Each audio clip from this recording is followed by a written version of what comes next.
Well, I guess I'll take a step back and explain what led me to do this project, which is that I'm a neonatologist and I'm also trained as a researcher and an ethicist. And I've noticed over many years a disconnect between what I see day to day in the NICU and what's often reported in studies of utility of genome-based sequencing. And I, by all means, think that genetics is hugely beneficial in the NICU, but I've been concerned over time that the types of utility that we're discussing most often are not what I see most often in clinical practice. And when I talk to neonatologists about that, they're like, oh, of course, like it doesn't decrease length of stay. Like most people, that's their answer. But that's what has been written about in a lot of the utility literature. So I started to think about like how can that be the case? And then that led me to look carefully at the measures of utility that we most often use in studies of genomic sequencing in the NICU. And a few years ago, I published a article, which was a systematic review of how we measure utility in the NICU for genomic sequencing, also in JAMA Network Open. And that basically showed that, like, we're using this idea of changes in management, but we're not really clear about whether changing management is even the objective of genetic testing.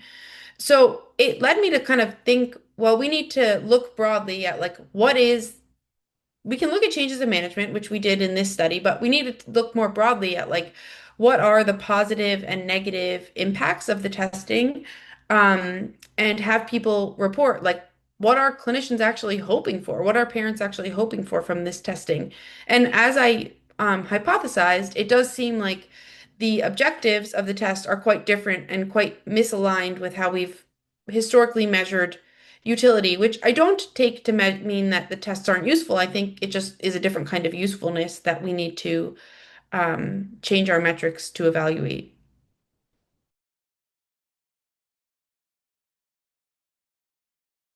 I think that really what the finding shows is that we need to be careful about how we discuss non-diagnostic findings because parents seem to interpret this to mean good news.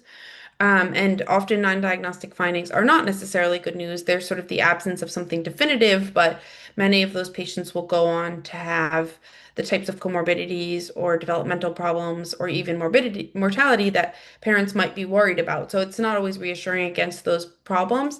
And I think we just need to be aware that, both parents and even clinicians are sometimes interpreting a negative test to be the absence of a genetic disease and inherently good news. And that's not the case.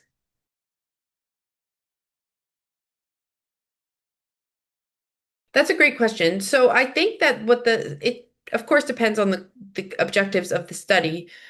Changes in management might be a measure of whether the test is doing anything, but it's not ultimately a measure of whether the test is benefiting people. And I think, one of the issues with insurance is that they want to cover tests that decrease length of stay and decrease mortality.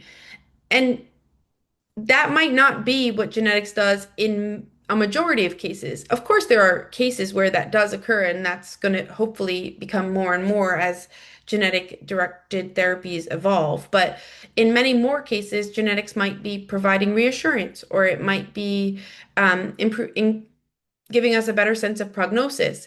And those are really valuable gains too. And I think we need to kind of adapt our system to accept that that is a type of gain. And I'm not sure how we can convince insurance companies to accept that, but people with more knowledge of insurance company convincing might be able to help.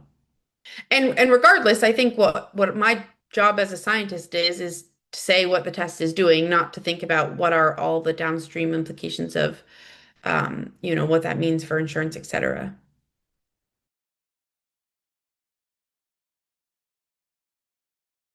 That's a great question. I don't have a full solution to that. I think many people have been working really hard to try and figure out how genetic counseling can be, you know, ideally best suited to the complicated environment of the NICU. And it's a hard problem because it's complicated information, it's often uncertain, and parents are in a state of anxiety and confusion outside of the specific genetic finding. So I think we have to keep working on communicating things accurately and also recognize that providing people complex information in a time of stress is always going to lead to some confusion, and maybe that's almost appropriate.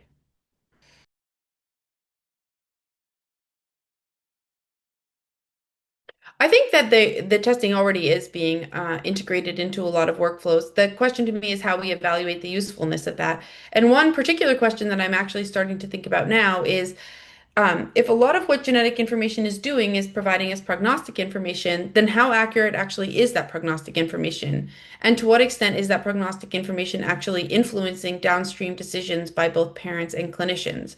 And I think that's the way we need to kind of shift based on what the testing is actually doing in most cases to look at how well is it doing that job rather than focusing on just the small number of cases where there are directed therapies and the benefit is actually much easier to manage to measure and of course terrific but not very common.